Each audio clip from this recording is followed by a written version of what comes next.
My name is Musa Kalim Azimi and you are watching Musa Azimi Education Channel Reviving the Teaching Concepts.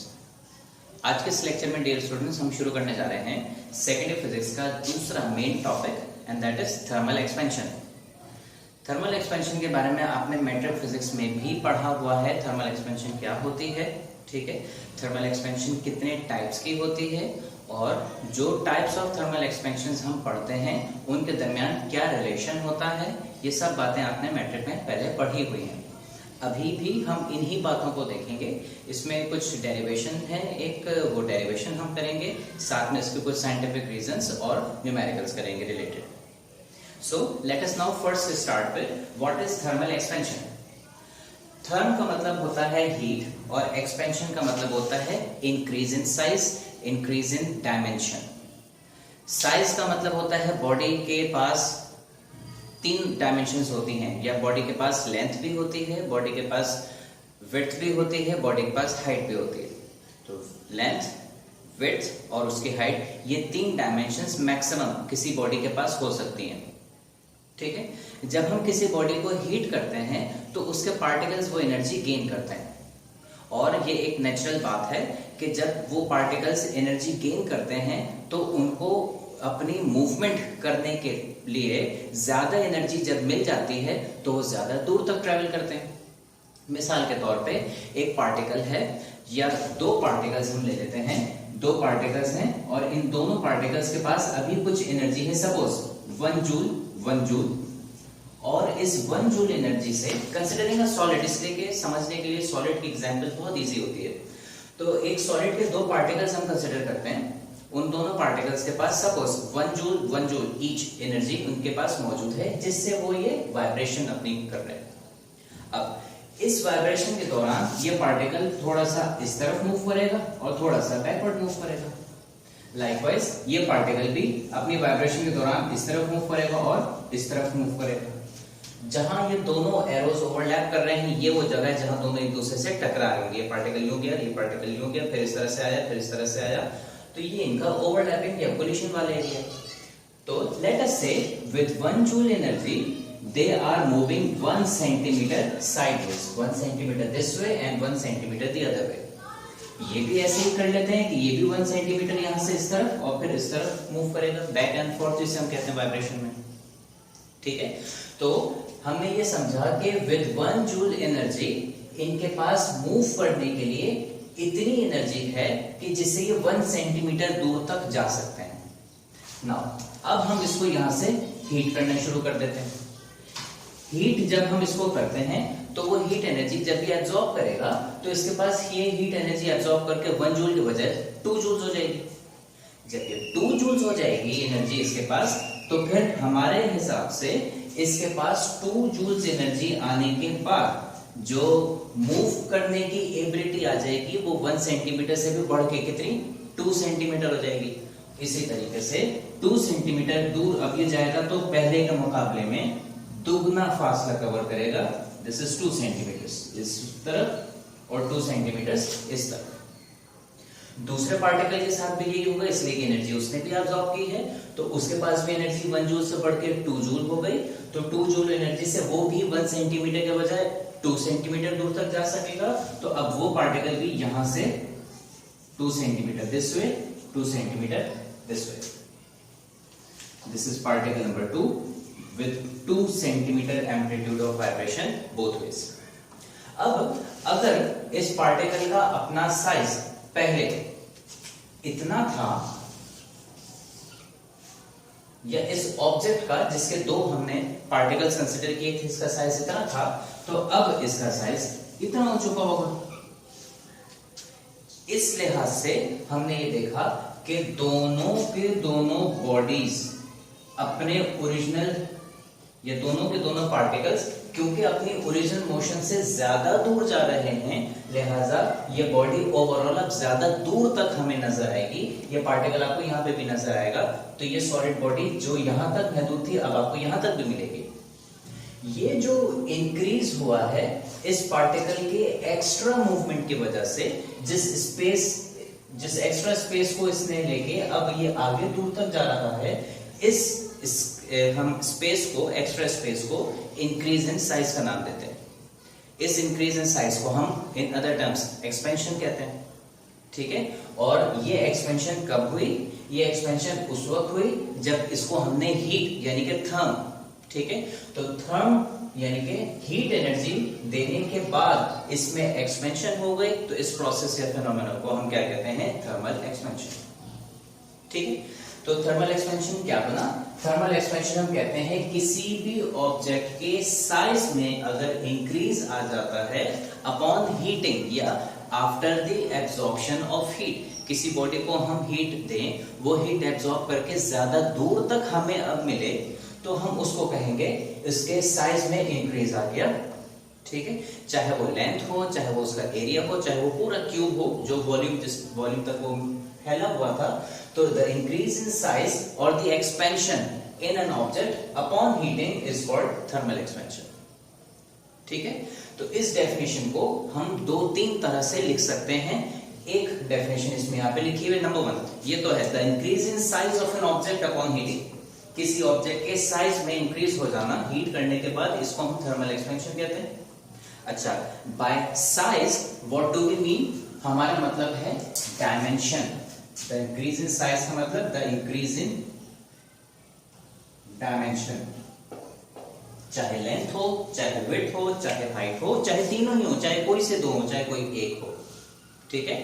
तो किसी भी dimension में increase आ जाए heat करने के बाद, इंपॉर्टेंट इज अपॉन हीटिंग या आफ्टर हीटिंग, ये कहलाएगा थर्मल एक्सपेंशन, ठीक है। थर्मल एक्सपेंशन डिपेंड करता है बॉडी की शेप के ऊपर कि कितनी तरह के हो सकती हैं। तो बॉडी, हम बात कर रहे हैं सॉलिड ऑब्जेक्ट्स की, अगर यहाँ पे तो हम ये देखते हैं कि किसी बॉडी के पास 3 डायमेंशंस मैक्सिमम हो सकती हैं। उसके पास कुछ ना कुछ हाइट होगी, उसके पास कुछ ना कुछ विड्थ होगी, उसके पास कुछ ना कुछ लेंथ होगी। सॉलिड, लिक्विड, गैस कोई भी हो, मैक्सिमम जो वॉल्यूम पजेस करेगा वो 3 ही डायमेंशन से बनता है, लेंथ, विड्थ और हाइट से।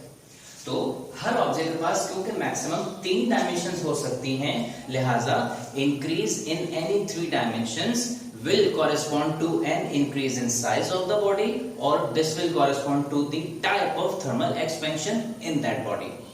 मिसाल के तौर पे अगर एक डायमेंशन बॉडी की इंक्रीज होती है, for example considering a metallic rod like this, एक मेटालिक रॉड हमने ली सपोज 1 मीटर, ठीक है। उस मेटालिक रॉड की लेंथ भी है, उस मेटालिक रॉड की थोड़ी सी हाइट भी है, और उस मेटालिक रॉड की थोड़ी सी विड्थ भी है, लेकिन उसकी हाइट और उसकी विड्थ लेंथ के मुकाबले में बहुत कम है। अगर लेंथ उसकी 1 मीटर है तो विड्थ उसकी 1 सेंटीमीटर बनेगी, हाइट उसकी 1 सेंटीमीटर बनेगी, तो हम कहेंगे इसके पास लेंथ, विड्थ, हाइट तीनों ही हैं, लेकिन एक डायमेंशन जरा ज्यादा है, नोटिसेबल है, बाकी दोनों डायमेंशंस बहुत कम है कि हम देखते हैं तो हमें देखने में भी उनकी हाइट और विड्थ इतनी ज्यादा नहीं लगती। तो ऐसी सूरत हाल में जब हम बॉडी को हीट करते हैं तो उसके पास इंक्रीज भी जिस साइज में होता है वो उसकी लार्जेस्ट लेंथ होती है, ठीक है। अगर उसकी लेंथ ज्यादा है तो ज्यादा या नोटिसेबल इंक्रीज उसकी लेंथ में आएगा, ठीक है। अगर उसके पास हाइट, हमने उसको वर्टिकली रखा है, हाइट ज्यादा है तो उसके पास इंक्रीज इन साइज उसके हाइट में आएगा। अगर हमने उसको ऐसे रख दिया तो इंक्रीज इन साइज उसके विड्थ में आ जाएगा, ठीक है। तो किसी एक डायमेंशन में, किसी भी एक डायमेंशन में अगर एक्सपेंशन हमें नजर आती है तो वी से इट्स लीनियर। एक dimension can be represented by a straight line, जिसको हम लॉन्गिट्यूडनल एक्सपेंशन भी कहते हैं, ठीक है। दूसरी चीज एरियल या सुपरफिशियल। एरियल निकला है एरिया से। एरिया को, जैसे कि ये शीट हमारे पास है, ये बोर्ड हमारे पास है, इस बोर्ड के पास 2 डायमेंशंस हैं, नोटिसेबल, तीसरी डायमेंशन बहुत कम। ये इसकी लेंथ हो गई और ये इसकी हाइट हो गई, दोनों की दोनों डायमेंशंस इसके पास, दोनों की दोनों डायमेंशंस इसके पास ज्यादा हैं, नोटिसेबल हैं बनिस्बत इसकी विड्थ के, जो कि महज इतने सेंटीमीटर होगी, सपोज 2 या 1 सेंटीमीटर होगी, और ये कुछ फीट होगी। तो क्योंकि इसमें 2 डायमेंशंस नोटिसेबल हैं, लिहाजा एक्सपेंशन भी इन्हीं 2 डायमेंशंस में नोटिसेबल होगा। तीसरे डायमेंशन खुद बहुत छोटी है तो उसका एक्सपेंशन भी बहुत कम होगा। तो जब वो डायमेंशन खुद नोटिसेबल नहीं है तो उसका एक्सपेंशन भी नोटिसेबल नहीं आता। लिहाजा 2 डायमेंशंस में अगर हमें एक्सपेंशन मिले तो हम 2 डायमेंशन से एरिया बनता है तो उसको एरियल या सुपरफिशियल, सुपरफिशियल का मतलब सरफेस वाला, ठीक है, तो इसकी सरफेस है, सिर्फ सरफेस में एक्सपेंशन होगा, इसकी लेंथ भी बढ़ेगी, इसकी हाइट भी बढ़ेगी. So increase in one dimension is linear or longitudinal expansion. Increase in two dimensions means aerial or superficial expansion. Increase in all the three possible dimensions, length, width, height, will correspond to volumetric, जिसे हम cubical expansion भी कहते हैं. ठीक है, so this is thermal expansion and the types of thermal expansion. अब हम इन तीनों में से कौन से थर्मल एक्सपेंशन ज्यादा पढ़ते हैं? तो आंसर इज लीनियर और क्यूबिकल. इसलिए क्योंकि हमें सबसे ज्यादा काम यही आती है. लीनियर एक्सपेंशन बिकॉज हम सॉलिड्स को पढ़ते हैं, रॉड्स को पढ़ते हैं, वायर्स को पढ़ते हैं. ठीक है, तो हमें लीनियर एक्सपेंशन ज्यादा काम आती है. इसी तरीके से गैसेस के बारे में हम पढ़ते हैं जब, तो गैसेस के पास जो वॉल्यूम बनता है उसकी वजह से हमें ज्यादा वॉल्यूमेट्रिक एक्सपेंशन देखने में मिलती है. तो क्योंकि हमारे पास ये दो एक्सपेंशंस बहुत ज्यादा होती हैं और जो हम पढ़ते हैं वो भी ज्यादा इन्हीं को इसी वजह से पढ़ना पड़ता है, लिहाजा हम इन्हीं दो को जरा सी डिटेल में देखेंगे. बट ये तीसरी टाइप जिसको हम बहुत ही कम पढ़ते हैं, बल्कि शायद आपने मैट्रिक में भी सुपरफिशियल एक्सपेंशन का जिक्र ही सुना हो, मैक्सिमम पढ़ा नहीं होगा. ठीक है, और अभी भी नहीं है. लेकिन जिस तरह से ये है, इसमें एक्सपेंशन होती है, उसी तरीके से इसमें भी और इसमें भी एक्सपेंशन का और डेरिवेशन का जो भी एक्सप्रेशन हम बनाएंगे सेम तरीके का है. तो अगर आपको एक समझ में आ गया, आप ये भी कर सकते हैं और ये भी कर सकते हैं. बहरहाल मैं आपको थोड़ा सा इसका रेफरेंस जरूर दूंगा जब हम ये और ये कर लेंगे तो.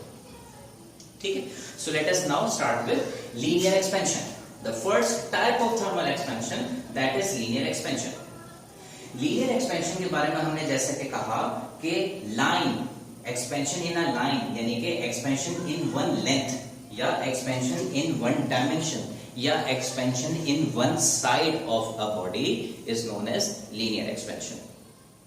एक काम की बात, हर बॉडी में एक्सपेंशन हमेशा वॉल्यूमेट्रिक ही होता है, चाहे वो वायर ही क्यों ना हो, चाहे वो एक मेटालिक शीट ही क्यों ना हो, या चाहे वो कोई क्यूब ही क्यों ना हो. हर बॉडी में इवन एक वायर में भी अगर एक्सपेंशन होता है तो वो वॉल्यूमेट्रिक एक्सपेंशन ही होता है. फर्क सिर्फ ये है कि उसके दो डायमेंशंस में से या एक डायमेंशन के अंदर तो बहुत कंसिडरेबल इंक्रीज इन लेंथ होता है, लेकिन बाकी दो का क्योंकि इंक्रीज इन लेंथ बहुत कम होता है, मिनिमल होता है, नेग्लिजिबल होता है, तो हम उसको निग्लेक्ट कर देते हैं. एक्सपेंशन जरूर होती है उसमें, लेकिन वो इतनी थोड़ी एक्सपेंशन होती है कि हम उसको निग्लेक्ट कर लेते हैं. So we are left with just one increase in size, या we are left with just one sided expansion, जिसको हम लीनियर एक्सपेंशन कह देते हैं. बट एक्सपेंशन उसमें भी वॉल्यूमेट्रिक होता है. So I hope this point is clear to you as well. So linear expansion यानी कि इंक्रीज इन लेंथ ओनली या increase in one dimension only. ठीक है, इसको हम लीनियर एक्सपेंशन कहते हैं. So the increase in length of a substance is known as linear expansion. Simple. Linear expansion की दूसरी डेफिनेशन जो हम बना सकते हैं, वन लेंथ का मतलब वन डायमेंशन ही है. ठीक है, so increase in only one dimension of a substance is called linear expansion. ठीक है, अच्छा जी. So next is what are the factors on which linear expansion depends. वो कौन से फैक्टर्स हैं जिन पे लीनियर एक्सपेंशन डिपेंड करती है? सो लीनियर एक्सपेंशन डिपेंड करती है तीन चीजों के ऊपर. अच्छा, उससे भी पहले ये सवाल उठा ही क्यों? ये सवाल इसलिए उठा कि हम ये देखते हैं कि क्या लीनियर एक्सपेंशन किस में होती है, ये तो समझ में आ गया. क्या सारे एक शेप में, अगर मैं आयरन के वायर काटूं, ठीक है, उसी शेप में अगर मैं कॉपर के वायर काटूं, उसी शेप में मैं एल्युमिनियम के वायर काटूं, उसी शेप में मैं ब्रास के वायर काटूं, उसी शेप में मैं स्टील के वायर काटूं, ठीक है, तो सारे डिफरेंट मटेरियल्स के वायर्स को सेम लेंथ और सेम शेप में अगर हम काटते हैं और तीनों को सेम टेम्परेचर पे हम अगर हीट करते हैं, तो क्या तीनों में बराबर एक्सपेंशन आती है? तो पता चला कि नहीं, तीनों में बराबर एक्सपेंशन नहीं आती, अलग अलग एक्सपेंशन आती है. किसी में कम होती है, किसी में ज्यादा, किसी में बहुत कम, किसी में बहुत ज्यादा बनिस्बत बाकी मटेरियल से. ठीक है, तो उनको ये पता चला, इसका मतलब है कि ये कॉपर, एल्युमिनियम, ब्रास, आयरन, ठीक है, ये सारे डिफरेंट मटेरियल्स हैं. तो हर मटेरियल में एक्सपेंशन की मियाद या हर मटेरियल में एक्सपेंशन की जो हद है वो मुख्तलिफ है, लिहाजा एक्सपेंशन नेचर ऑफ मटेरियल पे तो डिपेंड करता है लास्ट में। तो एक्सपेंशन चेंज इन लेंथ या इंक्रीज इन लेंथ डिपेंड करता है किसके ऊपर, मटेरियल की नेचर के ऊपर। दूसरी चीज, ये एक्सपेंशन अब किसी एक मटेरियल के ऊपर आ जाए। एक मटेरियल को अगर मैं फॉर एग्जांपल 0 डिग्री सेंटीग्रेड पे मैंने कॉपर अपने पास रखा हुआ है। अब मैं कॉपर अभी है मेरे पास इनिशियली एट 0 डिग्री सेंटीग्रेड। एक दफा मैं इस कॉपर को हीट करता हूं 0 डिग्री सेंटीग्रेड से लेके 10 डिग्री सेंटीग्रेड तक, तो हमारे पास कुछ टेम्परेचर इंक्रीज किया। इसका मतलब हमने कुछ हीट उसको प्रोवाइड की है जिससे उसका लेवल बढ़ते बढ़ते टेम्परेचर का या डिग्री ऑफ हॉटनेस बढ़ते बढ़ते 10 डिग्री तक चली गई। तो उसका टेम्परेचर बढ़ा, उसने हीट एब्जॉर्ब की। हम कहते हैं हीट एब्जॉर्ब करने पे अपॉन हीटिंग, हीट एब्जॉर्ब करने पे उसकी लेंथ में इंक्रीज आया होगा, हमने उसको नोट कर लिया, सपोज 1 सेंटीमीटर आया, ठीक है। फिर हमने कहा अच्छा एक काम करते हैं, इसी कॉपर को अब 10 डिग्री सेंटीग्रेड पे नहीं बल्कि इसको जरा ज्यादा डिग्री सेंटीग्रेड तक हीट करो। तो हमने इसको 0 डिग्री सेंटीग्रेड पे दोबारा लिया और उसको हमने हीट करना शुरू किया। अब हमने उसको हीट किया 50 डिग्री सेंटीग्रेड पे। अब 50 डिग्री सेंटीग्रेड पे हीट किया तो हमने कितना टेम्परेचर उसका बढ़ाया, 0 से 50 तक पहुंचा दिया, तो 50 डिग्री हमने इंक्रीज कर दिया। तो 50 डिग्री इंक्रीज करने पे हमने देखा कि उसके अंदर समझे कि 5 सेंटीमीटर का इंक्रीज आया। यहां से हमें बात पता चली कि जितने कम डिग्री सेंटीग्रेड तक आप किसी एक ऑब्जेक्ट को हीट करेंगे तो जितना कम टेम्परेचर बढ़ेगा उसमें एक्सपेंशन भी उतना कम नजर आएगा। टेम्परेचर जितना ज्यादा रेज करेगा, चेंज इन टेम्परेचर जितना ज्यादा होगा, एक्सपेंशन भी आपको उसमें उतना ज्यादा नोटिसेबल होगा, ठीक है। तो डिफरेंस ऑफ टेम्परेचर ग्रेटर होने से एक्सपेंशन भी ग्रेटर नजर आता है। सो वी से के नंबर 1 हमने कहा था कि factors on which linear expansion depends. So पहला हमने कहा था nature of material. Linear expansion depends upon the nature of material, ठीक है। The better the conductor is greater will be the expansion. Number 2 change in temperature या increase in temperature या rise in temperature. Linear expansion also depends directly upon the rise in temperature। Directly relate करने का मतलब ये है कि एक quantity को बढ़ाएं दूसरा बढ़ जाए, एक को कम करें तो दूसरी भी कम हो जाए। तो जैसा बिहेवियर पहले के साथ वैसे ही दूसरे के साथ आप कहेंगे डायरेक्ट रिलेशन है, बढ़ाने से बढ़ रहा है, कम होने से कम हो रहा है, ठीक है। इसको हम डायरेक्ट रिलेशन कहते हैं। और जितना बढ़ाएंगे उतना ही बढ़ेगा, ठीक है। डबल करने से डबल हो रहा है या एक फिक्स्ड प्रोपोर्शन से बढ़ रहा है, डबल करने पे 4 दफा हो जाता है, 4 दफा करने पे 16 दफा हो जाता है, हर दफा एक फिक्स्ड मिकदार में अगर बढ़ रहा है तो उसको हम डायरेक्टली प्रोपोर्शनल कहते हैं, ठीक है। तो हमें ये पता चला कि चेंज इन टेम्परेचर के ऊपर भी लीनियर एक्सपेंशन डिपेंड करता है और डायरेक्टली डिपेंड करता है, यानी कि greater the change in temperature greater will be the increase in length या greater will be the linear expansion, smaller the change in temperature smaller will be the increase in length, ठीक है। तो इसको हमने लिखा कि linear expansion also depends directly upon the change in temperature या rise in temperature। greater the rise in temperature greater will be the linear expansion, ठीक है। and vice versa, यानी कि smaller the change in temperature smaller will be the rise in length या increase in length। तीसरा, और इन तीनों में मेरे ख्याल से सबसे इंपॉर्टेंट कोफिशिएंट ऑफ लीनियर तीसरा और मेरे ख्याल से इन तीनों में सबसे इंपॉर्टेंट लीनियर एक्सपेंशन की डिपेंडेंस ऑन द ओरिजिनल या initial length of the material या फॉर एग्जांपल एक रॉड, ठीक है। इसका मतलब ये हुआ कि रॉड इनिशियली जितनी ज्यादा लेंथ की होगी उसमें एक्सपेंशन भी उतना ज्यादा होगा। रॉड इनिशियली जितने छोटे लेंथ की होगी तो उसमें एक्सपेंशन भी होगा तो सही, लेकिन कम होगा क्योंकि उसकी ओरिजिनल लेंथ कम है। नाउ ये बात कुछ इतनी खास समझ में नहीं आती एट द फर्स्ट इंस्टेंस या एट द फर्स्ट इंस्टेंस। क्यों? इसलिए क्योंकि रॉड तो कॉपर की है, ठीक है। इतना टुकड़ा भी कॉपर का है, इतना बड़ा टुकड़ा काटो वो भी कॉपर का ही होगा, तो अगर ये राइज करता है तो वो भी राइज करेगा, उसी हिसाब से राइज करेगा। सो छोटे टुकड़े में कम एक्सपेंशन, ज्यादा टुकड़े में ज्यादा एक्सपेंशन, ऐसा क्यों हो रहा है? तो उसको हम थोड़ा सा समझते हैं। सपोज करें हमारे पास 2 रॉड्स हैं अनइक्वल लेंथ की। एक रॉड हमने ली, एक तो ये ले लेते हैं, एक रॉड हमने ऐसी ली जिसमें हमारे पास दो पार्टिकल्स हैं और हर पार्टिकल 1 सेंटीमीटर तक वाइब्रेट करता है, ठीक है। उसके पास 1 जूल एनर्जी है इनिशियली, और उस 1 जूल एनर्जी से बिफोर हीटिंग वो 1 सेंटीमीटर तक वाइब्रेट करता है राइटवर्ड लेफ्टवर्ड, यानी कि बैक एंड फोर्थ। अब आपने उसको सेम टेम्परेचर तक हीट किया, सेम टेम्परेचर आपने उसका बढ़ा दिया, 10 डिग्री बढ़ाया, 20 डिग्री बढ़ाया, जितना भी बढ़ाया, ठीक है। सेम टेम्परेचर आपने उसका बढ़ा दिया। अब सेम टेम्परेचर सपोज आपने जितना भी टेम्परेचर किया, T टेम्परेचर कर दिया बढ़ा के, उस T टेम्परेचर बढ़ाने से उसकी एनर्जी 1 से बढ़ के 2 हो गई, और उसका मैग्नीट्यूड ऑफ वाइब्रेशन 1 सेंटीमीटर से बढ़ के 2 centimetre, we observe a change in length. इस चेंज इन लेंथ को मैं लिख देता हूं 1, ठीक है, यानी कि पहले एग्जांपल का चेंज इन लेंथ। अब दूसरी एग्जांपल हम लेते हैं जिसमें 2 पार्टिकल नहीं 5 पार्टिकल्स हम लेते हैं। तो ये आ गया हमारे पास 1 2 3 4 5। कन्वेंशन बिल्कुल सेम लेते हैं, इसलिए कि दोनों सेम मटेरियल के, सेम नेचर के रॉड्स के हमने छोटे छोटे या रॉड्स के 2 मुख्तलिफ लेंथ के टुकड़े हमने काटे। अगर ये कॉपर है तो ये भी कॉपर है, यानी कि इनिशियली ये 1 जूल के ऊपर अगर है, ये सारे 1 जूल के ऊपर है,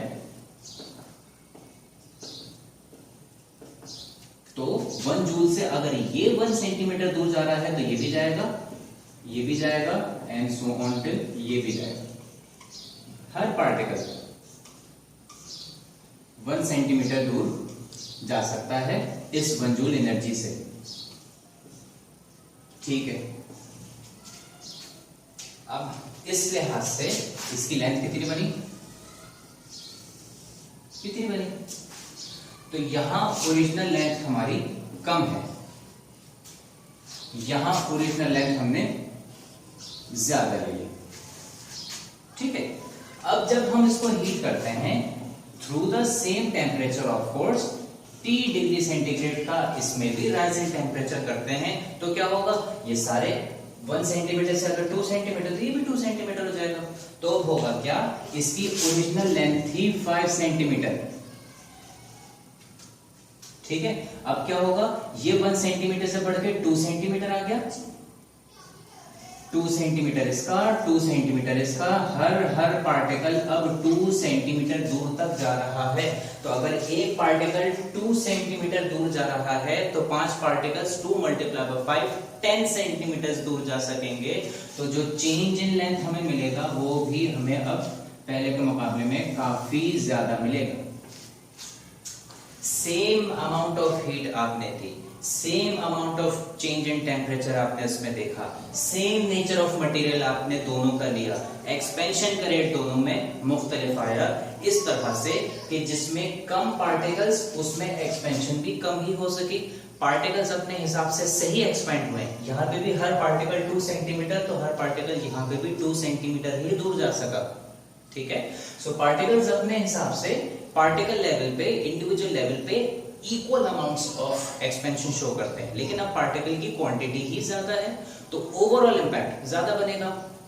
तो 5 पार्टिकल्स 5 सेंटीमीटर दूर जा रहे थे पहले, अब दुगनी एनर्जी लेने के बाद वही 5 पार्टिकल दुगना डिस्टेंस 10 सेंटीमीटर दूर करेंगे। तो अब यहाँ पे चेंज इन लेंथ हमें कितनी मिली, डेल्टा एल, जिसको अगर मैं कहूं ये हो गया हमारे पास 10 सेंटीमीटर नई लेंथ, ठीक है, आफ्टर एक्सपेंशन, जिसको मैं फाइनल लेंथ कह लूं या L2 कह लूं, कुछ भी कह लूं। तो ओरिजिनल लेंथ के मुकाबले में अब चेंज कितना आ गया, 10 - 5 which is equal to 5 centimetre.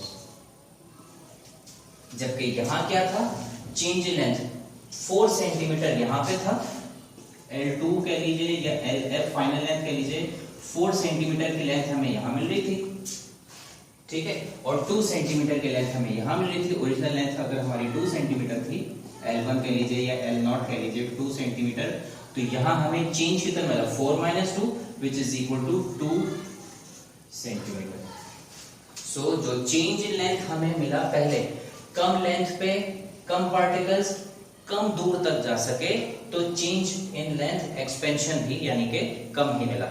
ज्यादा पार्टिकल्स ले लिए, ज्यादा दूर तक जा सके तो ज्यादा बड़ी लेंथ बना ली, चेंज इन लेंथ भी दोनों के दरमियान ज्यादा आया। इसलिए वी कंक्लूड कि चेंज इन लेंथ या linear expansion, in other words linear expansion directly depends upon the original length. Greater the original length, greater will be the increase in length. Smaller the original length, smaller will be the expansion या increase in length। इस तरीके से हम इसको लिखते हैं, ठीक है। सो एक दफा मैं टॉपिक आपको पढ़ दूं, आपको आइडिया हो जाएगा। Factors on which linear expansion depends, तो आंसर आप इसमें लिखेंगे linear expansion depends upon 3 factors. Number 1 original length, इसकी सब हेडिंग आपने बनाई। Expansion, linear expansion directly depends upon the original length, that is greater the original length, greater will be the linear expansion and vice versa. For example, delta L is directly proportional to L naught. Original length को अगर आप L naught कह रहे हैं या L1 कह रहे हैं तो ये आ जाएगा, ठीक है। Number 2, linear expansion also depends directly upon the change in temperature. Greater the change in temperature, greater will be the increase in length and vice versa. For example, delta L is directly proportional to delta T, ठीक है। इसको मैं कहूं expression number 1, इसको मैं कहूं expression number 2, और तीसरी चीज linear expansion also depends upon the nature of material, ठीक है। तो जितना अच्छा कंडक्टर होगा उतनी ही ज्यादा एक्सपेंशन उसमें मौजूद होगी, या उतनी ज्यादा एक्सपेंशन उसमें हमें नजर आएगी। अब नेक्स्ट हमें क्या करना है, ये हमने इनकी डिपेंडेंसीज बता दी और नेचर ऑफ डिपेंडेंसी बता दी कि डायरेक्टली डिपेंड कर रही है कि इनवर्सली। अब हम एक एक्सप्रेशन बनाना चाह रहे हैं, बिकॉज फिजिक्स में हमारा टारगेट ही होता है कि हर चीज को इवेल्युएट कर सकें, क्वांटिफाई कर सकें, ठीक है, और उसका फॉर्मूला बना सकें, ताकि नेक्स्ट टाइम कभी हमें अगर ये बिहेवियर चाहिए हो कहीं किसी पर्टिकुलर जगह पे, तो हम फॉर्मूले के जरिए उसकी प्रिडिक्शन कर सकें कि इतनी हमें एक्सपेंशन चाहिए है तो उसके लिए ओरिजिनल पैरामीटर्स को कैसा और कितनी वैल्यू का सेट करना पड़ेगा, ठीक है। तो हमने यहां पे लिखा कंबाइनिंग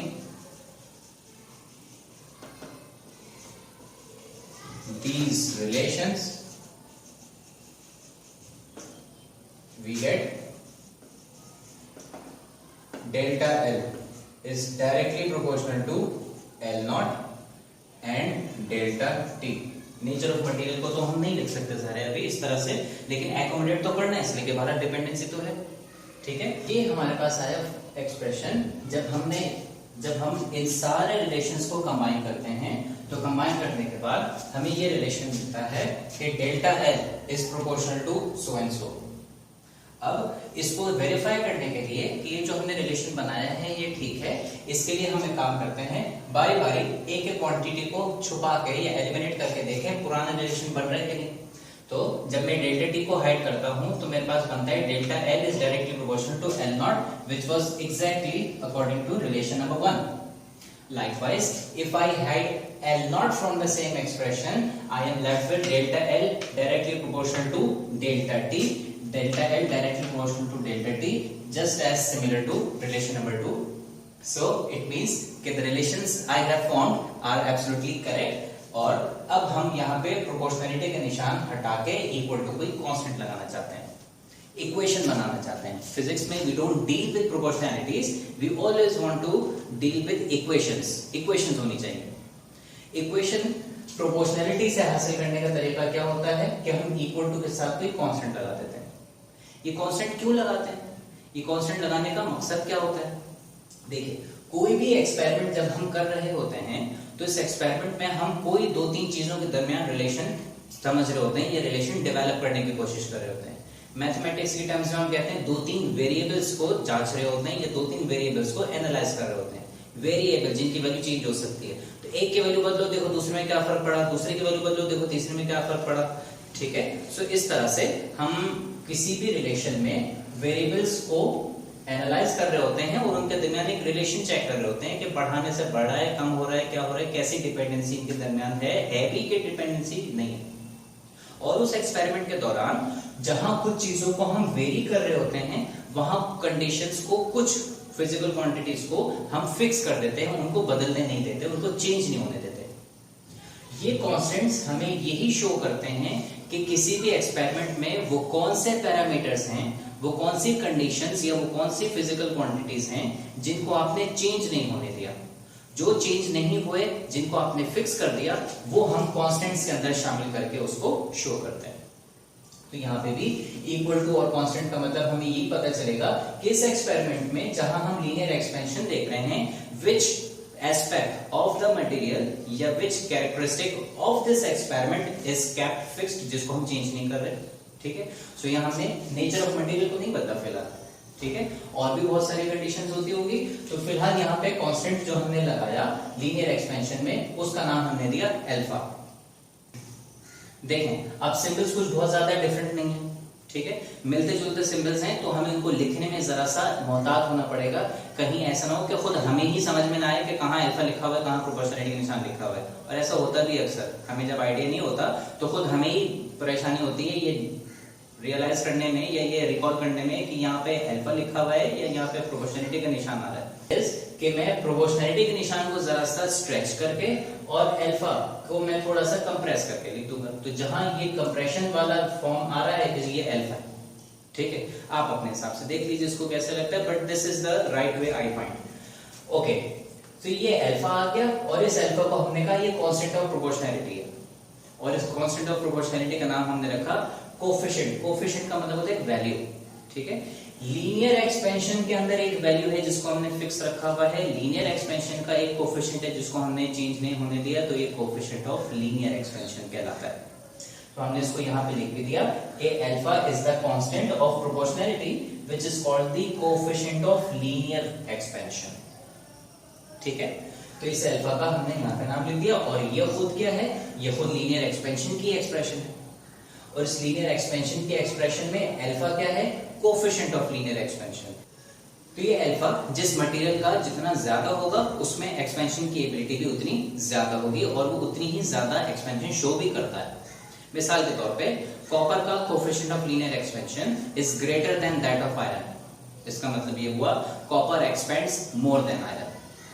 ठीक है, ओके, तो हमने कहा कि फाइनल एक्सप्रेशन बन गया कोफिशिएंट ऑफ लीनियर एक्सपेंशन, ये आ गया, ओरिजिनल लेंथ ही आ गई, और चेंज इन टेम्परेचर इसमें आ गया। ये हमारे पास एक्सप्रेशन है किस चीज की, लीनियर एक्सपेंशन की फाइनल एक्सप्रेशन। और ये हमने इसको डायग्रामेटिकली शो कर दिया कि हम कंसीडर करते हैं एक मेटालिक रॉड जिसकी ओरिजिनल लेंथ को मैं L0 या L1 कह देता हूं। उसको इनिशियल टेम्परेचर T1 पे हमने रखा हुआ था, और उसको इतना हीट किया कि वो T1 से बढ़ के T2 तक पहुंच गया। जैसे ही T2 तक पहुंचा, इसका साइज इंक्रीज करते करते यहां तक पहुंच गया, और ये डिफरेंस इन लेंथ आ गया। ये इसकी एक्सपेरिमेंट की डायग्रामेटिक रिप्रेजेंटेशन है, जिसमें हम ये कहते हैं कि we have considered a metallic rod of original length L0 या L1, ठीक है, and it is kept at temperature T1. Let the rod is heated such that its temperature rises to T2, ठीक है, और कितना चेंज इन टेम्परेचर आया, delta T आ गया। इस चेंज इन टेम्परेचर के वजह से, यानी कि टेम्परेचर को हीट की वजह से, जब हमने T1 से बढ़ाते बढ़ाते T2 तक किया, तो जैसे ही T2 तक पहुंचा तो हमने देखा ये भी एक्सपैंड होकर यहां तक आ गया। तो यहां तक आने में इसमें पुरानी लेंथ से कितना फर्क आ गया, इतना इंक्रीज इन लेंथ आ गया। इसको एक्सपेंशन भी कह सकते हैं, इसको इंक्रीज इन लेंथ भी कहते हैं, या इंक्रीज इन साइज भी कहते हैं। अब ये इसका इंक्रीज इन साइज आ गया, और ये इसकी टोटल लेंथ आ गई, फाइनल लेंथ, जिसको हम कहते हैं फाइनल लेंथ आफ्टर एक्सपेंशन या फाइनल लेंथ आफ्टर हीटिंग। इसको हमने फाइनल लेंथ के हिसाब से LF, या आप अगर L1 कह रहे हैं पहली लेंथ को बिफोर हीटिंग, तो L2 कह सकते हैं हम उसको फाइनल लेंथ को आफ्टर हीटिंग। ठीक है, ये इसकी डायग्रामेटिक रिप्रेजेंटेशन है। अल्फा हमने का कोफिशिएंट ऑफ लीनियर एक्सपेंशन है, L0 डेल्टा T की भी हमने बता दिया, ओरिजिनल लेंथ और राइज इन टेम्परेचर, ये चेंज इन टेम्परेचर। अब हम ये देखते हैं कि इस अल्फा को, जिसको हमने कोफिशिएंट ऑफ लीनियर एक्सपेंशन का नाम दिया, कांस्टेंट ऑफ प्रोपोर्शनैलिटी बनाया, ठीक है, तो इस कांस्टेंट ऑफ प्रोपोर्शनैलिटी को हम डिफाइन कैसे करते हैं, ये कांस्टेंट ऑफ प्रोपोर्शनैलिटी है क्या। तो किसी भी चीज को डिफाइन करने के लिए सब इसके दो तरीके होते हैं। पहला तरीका उसकी क्वालिटेटिव डेफिनेशन बनाना। क्वालिटेटिव डेफिनेशन का मतलब क्या होता है, क्वालिटी मींस उसकी प्रॉपर्टी, उसकी कैरेक्टरिस्टिक, उसकी खुसूसियत, उसकी नेचर के वो है क्या, फिजिकली हम उसको अगर समझें तो वो हमें क्या मतलब हमारे जहन में आता है उसके मुताबिक। मिसाल के तौर पे स्पीड की हम अगर बात करें तो स्पीड की एक क्वालिटेटिव डेफिनेशन जो बनती है वो ये बनती है कि फास्टर द ऑब्जेक्ट उसकी स्पीड भी ज्यादा बनेगी, ठीक है।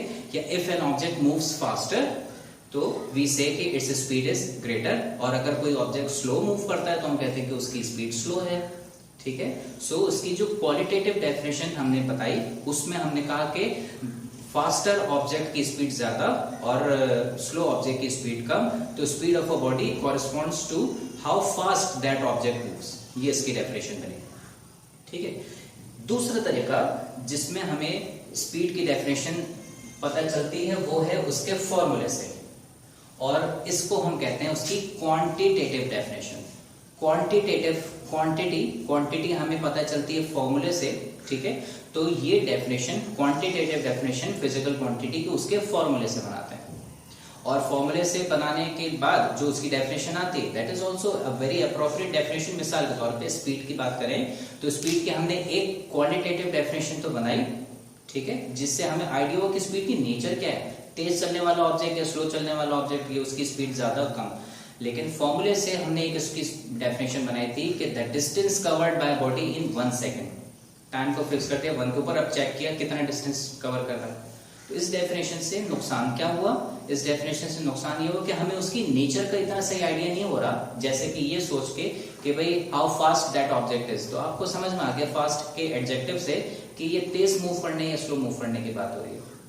इसी तरीके से फॉर्मूले में आपने कहा फास्ट है कि स्लो, ये तो भी नहीं पता चलेगा, 1 सेकंड का टाइम फिक्स करो और उसको अलाउ करो मूव करने के लिए।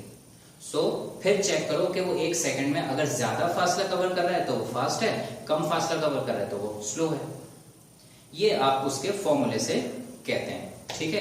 फायदा ये हुआ कि डिफाइन करना बहुत आसान हो गया, क्वांटिफाई करना is very easy by the help of A mathematical formula. तो यहाँ पे भी हम इसकी 2 डेफिनेशंस बनाते हैं या 2 डेफिनेशंस समझते हैं। क्वांटिटेटिव डेफिनेशन पढ़ना या क्वांटिटेटिव डेफिनेशन बनाना याद करना ज्यादा आसान होता है, इसलिए कि फॉर्मूला अगर आपको याद है, डिफाइन करने का तरीका is very simple and it is same for every physical quantity. तो अगर आपको वो क्वांटिटेटिव डेफिनेशन बनाना आगे समझे, डेफिनेशन याद करने की टेंशन ही खत्म हो गई। मिसाल के तौर पे इसका फॉर्मूला बनाते हैं। पहले फॉर्मूला बनाने के लिए सबसे पहले इसको अलग कीजिए, अल्फा के साथ L नॉट और डेल्टा टी दोनों मल्टीप्लाई हो रहे हैं तो वहां जाके डिवाइड हो जाएंगे। इसको मैंने यहाँ पे ऐसे लिख दिया, या इसको मैं पलट के लिख दूं तो ये हमारे पास अल्फा का फॉर्मूला आ गया, ठीक है। इस फॉर्मूले में डिफाइन करने का तरीका समझ लेते हैं हम कैसे होता है। न्यूमरेटर में ये किसी भी फिजिकल क्वांटिटी के लिए, तो किसी भी फिजिकल क्वांटिटी को फॉर्मूले से अगर डिफाइन करना हो so what do we do, हम उस फॉर्मूले में न्यूमरेटर की कोई सी भी एक टर्म को छोड़ के बाकी जितनी भी टर्म्स हमें पूरे फॉर्मूले में नजर आ रही है, न्यूमरेटर में डिनोमिनेटर में सब जगह, ठीक है, उन सबको इक्वल टू 1 रख देते हैं along with their appropriate units, उनकी रिस्पेक्टिव यूनिट्स के साथ। मिसाल के तौर पे इस फॉर्मूले में देख लें तो न्यूमरेटर की एक टर्म को छोड़ दिया, किसी भी एक टर्म को छोड़ दिया। अब यहाँ तो इत्तेफाक से है ही एक टर्म, तो इसको हमने छोड़ दिया। बाकी इस फॉर्मूले में हमें न्यूमरेटर डिनोमिनेटर में जहां जहां जो कुछ नजर आ रहा है सबको बंद कर दीजिए उनकी रिस्पेक्टिव यूनिट्स के साथ। हमें इस फॉर्मूले में नजर आया L नॉट, तो L नॉट को आपने कहा ये ओरिजिनल लेंथ है, लेंथ को कर दो 1, यूनिट मीटर आएगी obviously. Delta T temperature difference, ठीक है, टेम्परेचर का डिफरेंस है तो इसको भी 1 कर दो, चाहे 1 डिग्री सेंटीग्रेड कर दीजिए चाहे 1 केल्विन कर लीजिए, एक ही बात है। क्यों एक ही बात है? इसलिए एक ही बात है क्योंकि हमने पढ़ा था कि केल्विन ने अपना स्केल, एब्सोल्यूट स्केल या केल्विन स्केल डिजाइन ही इस तरह से किया था कि 1 डिग्री से दूसरे डिग्री के दरमियान उतनी ही स्पेसिंग आएगी जितनी कि सेंटीग्रेड ने अपने स्केल में 1 डिग्री से दूसरी डिग्री के दरमियान रखी। तो हमने ये पढ़ा कि चेंज इन टेम्परेचर चाहे डिग्री सेंटीग्रेड में निकालें चाहे केल्विन में निकालें हमेशा इक्वल ही आता है। उन्होंने डिजाइन ही ऐसे किया था, ठीक है, because that was easy to manipulate. इसको हम ऐसे समझ सकते हैं कि सेंटीग्रेड और केल्विन में कन्वर्जन का तरीका हमने पढ़ा था। क्या था कि सेंटीग्रेड में 273 ऐड कर दो, जो आंसर आएगा वही केल्विन का टेम्परेचर है। तो 0 डिग्री सेंटीग्रेड और 10 डिग्री सेंटीग्रेड ये 2 टेम्परेचर्स हैं, इनके डिफरेंसेस निकाल के चेक करते हैं, वर्बली करते हैं सारा काम, ठीक है। तो 0 डिग्री सेंटीग्रेड और 10 डिग्री सेंटीग्रेड का जरा फर्क निकालें तो 10 - 0 is 10, तो सेंटीग्रेड में हमारे पास आंसर कितना आया 10। अब ये वैल्यू जरा केल्विन में निकालना है। केल्विन में वैल्यू निकालना इज वेरी सिंपल, 0 के साथ और 10 के साथ 273 ऐड कर दो, तो 0 + 273 का मतलब 273 रहेगा। 10 + 273 283 बन जाएगा। तो 283 273 माइनस कराएं, 83 - 73 10 बनेगा। तो केल्विन में भी दो टेम्परेचर्स को माइनस करके 10 आंसर आया, सेंटीग्रेड में भी 0 और 10 को माइनस करके 10 आंसर आया। सो वी कंक्लूड, और ये बात हमें याद होनी चाहिए कि डेल्टा टी हमेशा सेंटीग्रेड और केल्विन स्केल में एक ही आता है। So it's one and the same thing कि डेल्टा टी को सेंटीग्रेड में लिखें या फिर केल्विन में लिखें।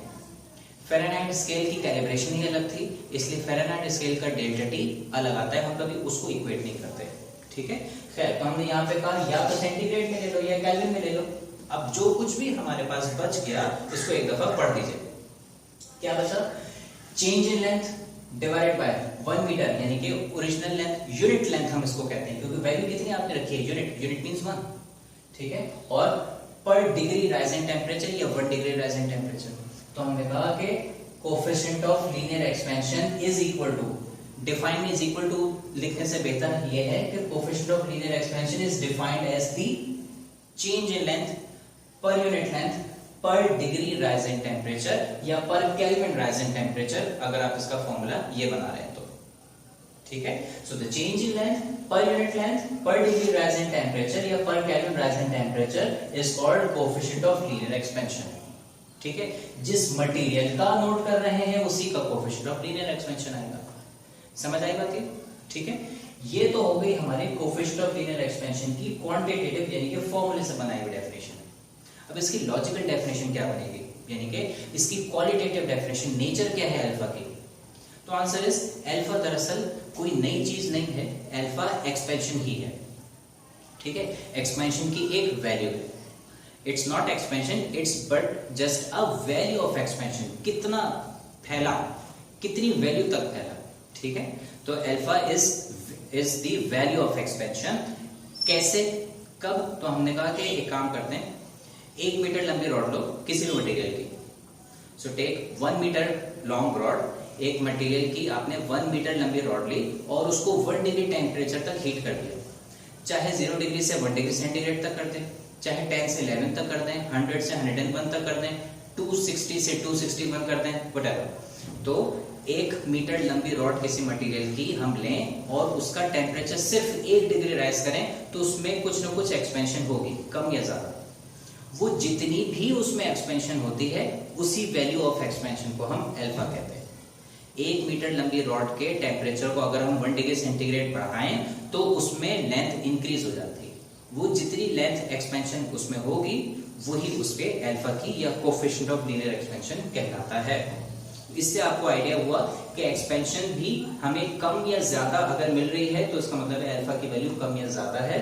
सो अल्फा हमें डिग्री ऑफ एक्सपेंशन बताता है कि किसी मटेरियल में एक्सपेंशन ज्यादा हो रही है कि कम हो रही है। Easiest ways to do, take simple values. 1 metre आपने ले लिया, 1 सेंटीग्रेड टेम्परेचर आपने ले लिया, उसको आपने नोट कर लिया। ठीक है, तो अल्फा की वैल्यू जिस मटेरियल में जितनी ज्यादा होती है उसके अंदर एक्सपेंशन भी उतनी ज्यादा होती है। जिस मटेरियल के अल्फा की वैल्यू जितनी कम, वो एक्सपेंड भी उतना कम करता है। फॉर इंस्टेंस, कॉपर का coefficient of linear expansion is greater than that of iron. It simply means copper expends more than iron at the same temperature rise. ठीक है, जो टेम्परेचर का राइज, ये जितनी हीट आप कॉपर और आयरन को देंगे उसमें कॉपर ज्यादा एक्सपेंड करेगा, आयरन के मुकाबले में आयरन कम एक्सपेंड करेगा। ठीक है, ये तो हो गया हमारे पास coefficient of linear expansion. Coefficient of linear expansion की यूनिट देख लेते हैं। यूनिट के लिए delta L, change in length, length का डिफरेंस है, दो लेंथ को माइनस कराएंगे तो 10 मीटर लेंथ में से 8 मीटर लेंथ को माइनस कराएंगे, 2 मीटर लेंथ ही बचेगी। तो लेंथ में से लेंथ को ऐड या सब्ट्रैक्ट कराते हैं तो लेंथ ही बचती है। तो डेल्टा एल क्योंकि लेंथ है लिहाजा इसकी यूनिट भी मीटर आएगी, नीचे भी ओरिजिनल लेंथ मीटर्स में ही है तो मीटर से मीटर कैंसिल, सिर्फ एक यूनिट हमारे पास बच जाएगी, वो भी डिनोमिनेटर में डिग्री सेंटीग्रेड या केल्विन। ठीक है, तो हम इसकी यूनिट भी कहते हैं 1 डिग्री सेंटीग्रेड, जिसको पर डिग्री सेंटीग्रेड भी लिख सकते हैं या सेंटीग्रेड इनवर्स, या 1 केल्विन या पर केल्विन भी लिख सकते हैं, जिसे केल्विन इनवर्स भी पढ़ा जा सकता है। ये हो गया हमारे पास कोएफिशिएंट ऑफ लीनियर एक्सपेंशन, उसकी डेफिनेशन और उसकी एसआई यूनिट। ठीक है, फाइनली एक छोटी सी एक्सप्रेशन हमें मालूम होनी चाहिए और वो है फाइनल लेंथ।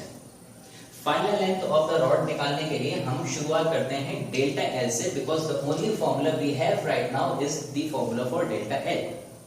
तो ये डेल्टा एल खुद क्या है? डेल्टा एल हम जानते हैं, delta L is the change in length. जितना लेंथ में इंक्रीज आया है दैट इज डेल्टा एल। और डायग्राम से हमें बात समझ आ रही है कि ये डेल्टा एल फाइनल में से इनिशियल लेंथ माइनस करा देंगे तो LF में से L नॉट माइनस करा देंगे, जो बच जाएगा that will be delta L. इसको हमने यहाँ पे लिख दिया, ठीक है। अब इसमें से मुझे अगर कहा जाए फाइनल लेंथ निकालो, तो फाइनल लेंथ निकालने के लिए फाइनल लेंथ को अलग कर लेते हैं। इस फाइनल लेंथ को अलग करने के लिए ये L नॉट यहाँ पे माइनस हो रहा है तो वहां जाके प्लस हो जाएगा, तो इसको हमने लिख दिया L naught plus delta L which is equal to LF। आप इसको LF L नॉट नहीं लिख रहे, आप इसको L2 L1 के फॉर्म में अगर लिख रहे हैं तो LF का मतलब L2 है, L नॉट की जगह पे L1 आ जाएगा, तो ये L2 माइनस L1 हो जाएगा और ये फिर इसी तरह से L1 प्लस डेल्टा L बन जाएगा। Anyways, I am using this convention LF L not final original, ये याद रखने में जरा ज्यादा आसान होता है। तो L naught plus delta L is equal to LF। Sorry, delta L की जगह पे डेल्टा L की वैल्यू जो हमने पढ़ रखी है alpha L not delta T, ये सब्स्टिट्यूट करा दिया। इन दोनों में से L नॉट कॉमन आ गया, L नॉट कॉमन निकाल लेंगे तो यहाँ L नॉट लिखा हुआ था, अब वो चला गया, कुछ नहीं बचा तो बना गया अल्फा डेल्टा T। ये बच गया हमारे पास L नॉट माइनस करने के बाद या L नॉट कॉमन आउट करने के बाद, तो अल्फा बच गया, डेल्टा T बच गया, ये हमारे पास आ गया। L नॉट हमने कॉमन निकाला हुआ है, so this is the final expression for the final length. Yeah, this is the equation for final length of the material rod after linear expansion. ठीक है, ये तो हुआ हमारे पास लीनियर एक्सपेंशन का टॉपिक, ठीक है।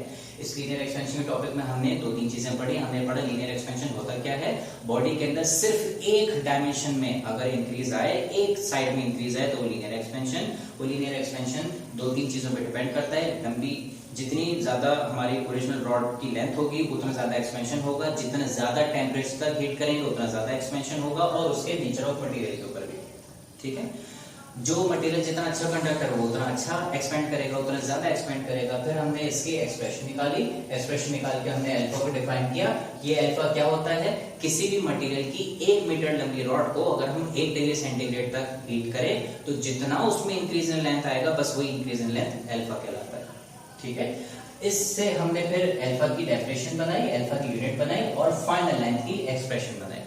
ये फाइनल लेंथ की एक्सप्रेशन आपको याद रहे तो बहुत अच्छी बात है, नहीं याद रहे तो कोई परेशानी की बात नहीं है, बिकॉज आसानी वाली बात यह है कि ये LF भी इसी से डिराइव हुआ है। डेल्टा L की जगह पे सिर्फ आपको ये पता होना चाहिए फाइनल माइनस इनिशियल क्या है, पता है ये चेंज तो निकालते हैं ऐसे ही फाइनल माइनस इनिशियल से। तो डेल्टा L की जगह पे LF माइनस L नॉट कर देंगे, वहां से LF को अलग कर लेंगे, जो बच जाएगा वो यही कुछ आएगा। So if you don't remember this formula, no need to worry about it because it is derived from this very simple expression delta L, alpha L naught delta T. तो इसमें 3 फॉर्मूले हो गए। एक फॉर्मूला हो गया हमारा ये वाला, एक फॉर्मूला हो गया हमारा ये वाला, और तीसरा फॉर्मूला हो गया हमारा फाइनल लेंथ का ये वाला। अब the question is the value of alpha same for a particular material body at all temperatures? क्या किसी एक मटेरियल बॉडी के लिए अल्फा की वैल्यू हर टेम्परेचर के ऊपर एक ही आती है या अलग अलग होती है? तो जो पहला ख्याल हमारे जहन में आता है वो ये कि alpha is a constant and constants never change, ऐसा हमारे जहन में कंसेप्ट्स होते हैं, ठीक है। दूसरा, हम ये समझते हैं कि अल्फा क्योंकि एक मटेरियल की बात है तो वो उस मटेरियल में जो टेम्परेचर चेंज करेंगे डेल्टा टी, मिसाल के तौर पे 50 से 60 हो, 70 से 80 हो, 100 से 110 हो, डेल्टा टी सेम है। तो जब डेल्टा टी सेम है, ओरिजिनल लेंथ भी सेम है, ठीक है, तो अल्फा की वैल्यू भी उसमें सेम आनी चाहिए। बट एक चीज को हम इग्नोर कर ले, डेल्टा एल को, ठीक है। सो जब स्टडी हुई तो हमें ये पता चला कि अल्फा की वैल्यू हर मटेरियल के लिए, ये किसी भी एक मटेरियल के लिए हर टेम्परेचर पे अलग अलग आती है, ठीक है। इसको हम यूं समझ सकते हैं कि मिसाल के तौर पे 1 मीटर लॉन्ग रॉड हमने ली कॉपर की, ठीक है, एंड सपोज उस कॉपर को आप अभी वह है 50 डिग्री सेंटीग्रेड के ऊपर, आप उसको हीट करते हैं 10 डिग्री, वो पहुंच गया 50 से 60 डिग्री सेंटीग्रेड के ऊपर।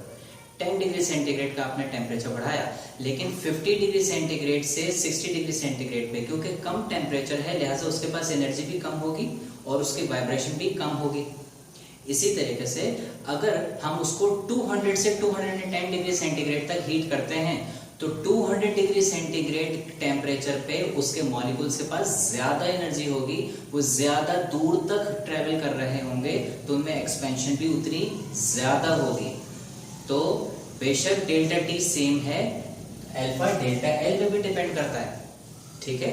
मटेरियल चेंज नहीं कर रहे आप, डेल्टा टी की वैल्यू फिक्स आ रही है, ठीक है। उस फिक्स्ड डेल्टा टी के ऊपर क्योंकि अलग अलग टेम्परेचर पे amount of energy absorbed by the particles वो चेंज होगा, तो जितना टेम्परेचर ज्यादा पार्टिकल्स ने एनर्जी उतनी ज्यादा एब्सॉर्ब की भी होगी, तो उन्हें वाइब्रेट करने के लिए उतनी ज्यादा स्पेस, उनका एक्सपेंशन उतना ज्यादा बनेगा, ठीक है।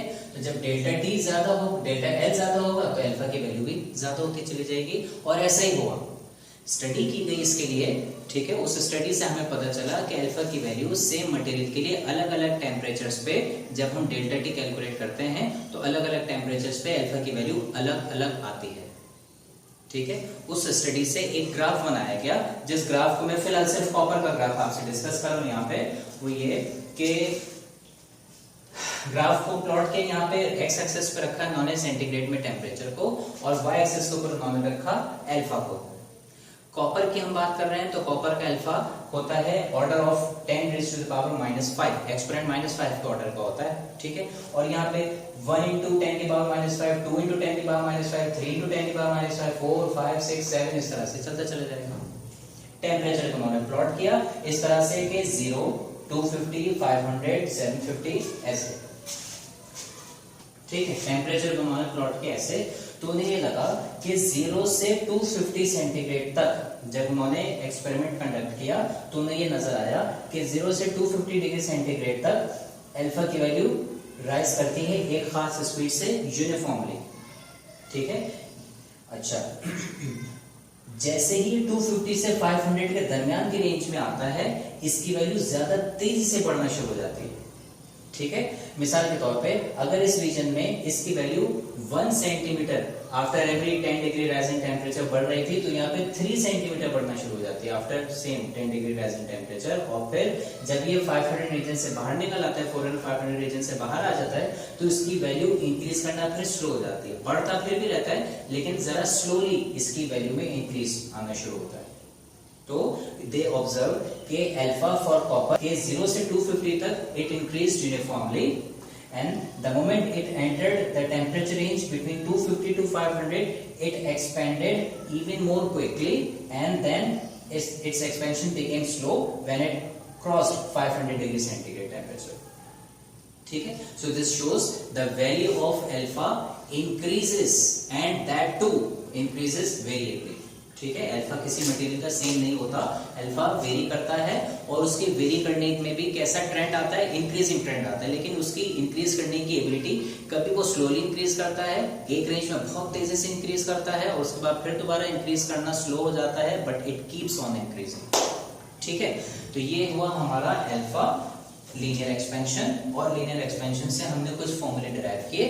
इन फॉर्मूले की हमारी स्टडी, इसकी दो छोटी छोटी एप्लीकेशंस है, bimetallic thermostat and bimetallic thermometer, उसको हम देखते हैं। अच्छा जी, so applications of linear expansion. Linear expansion की एप्लीकेशन में एक स्ट्रिप बनाई जाती है जिसे हम कहते हैं bimetallic strip. Bi means two, metallic means metals, तो bimetallic strip is a strip of two different metals, ठीक है, जिनके कोफिशिएंट ऑफ लीनियर एक्सपेंशंस भी डिफरेंट होते हैं, ठीक है।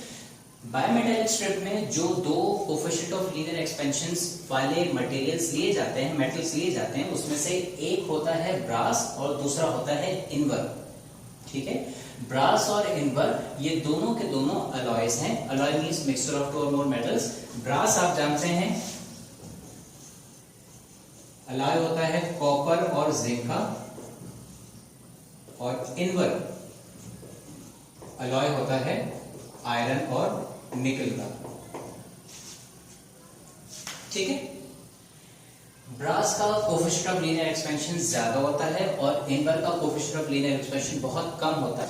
जहां भी हमें लीनियर एक्सपेंशन कम चाहिए होती हैं वहां पे हम इनवर रॉड यूज करते हैं या इनवर स्टील रॉड यूज करते हैं, ठीक है, बिकॉज इसका कोफिशिएंट ऑफ लीनियर एक्सपेंशन काफी कम होता है। नाउ अब जैसे ही इसको हम हीट करते हैं, हमें अभी तक ये बात समझ में आई कि ब्रास और इनवर को अच्छी तरह से जेल करके, मिक्स करके, ठीक है, हेल्ड करके टुगेदर फर्मली हमने इनको मिला के एक रॉड बना ली, ठीक है। उस रॉड का ऊपरी हिस्सा यानी कि अपर पार्ट ब्रास का which has higher coefficient of linear expansion, which means it will expand more as compared to inward which has lower coefficient of linear expansion, meaning this will expand less. Now जैसे ही हम इसको heat करेंगे, brass higher coefficient of linear expansion रखने की वजह से ज्यादा तेजी से और ज्यादा एक्सपेंड करेगा बनिस्बत इनवर के जिसका कोफिशिएंट ऑफ लीनियर एक्सपेंशन कम है। अब क्या होगा, ये ब्रास ऐसे करके आगे बढ़ जाएगा, ये ज्यादा आगे बढ़ेगा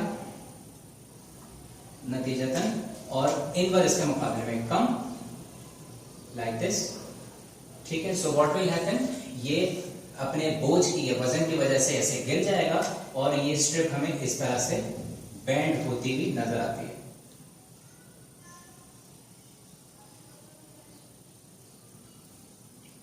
इसी तरीके से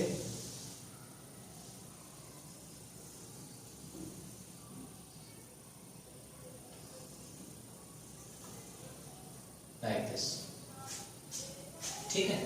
यहां पे हम इसको